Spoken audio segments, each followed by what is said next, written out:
Awit 129, 1-4. Mag-ukol kayo sa Panginoon o mga anak ng makapangyarihan, mag-ukol kayo sa Panginoon ng kaluwalhatian at kalakasan. Iukol ninyo sa Panginoon ang kaluwalhatian na nararapat sa kanyang pangalan. Sambahin ninyo ang Panginoon sa banal na kagalakan. Ang tinig ng Panginoon ay nasa ibabaw ng mga tubig. Ang Diyos ng kaluwalhatian ay kumukulog, ang Panginoon sa ibabaw ng maraming tubig. Ang tinig ng Panginoon ay makapangyarihan. Ang tinig ng Panginoon ay puspos ng kadakilaan. Dahil makapangyarihan.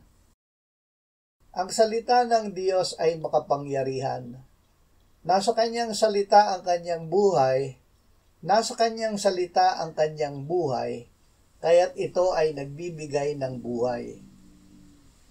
Ang salita ng Diyos ay buhay, mabisa at higit na matalas kaysa alinmang tabak na may 2 talim, at tumatagos hanggang sa pinaghihiwalayan ng kaluluwa at espiritu, ng mga kasukasuan at ng utak sa buto, at may kakayahang kubilala ng mga pag-iisip at mga hangarin ng puso. Sinabi ng Panginoong Hesus na ang kanyang salita ay espiritu at buhay. Papuri,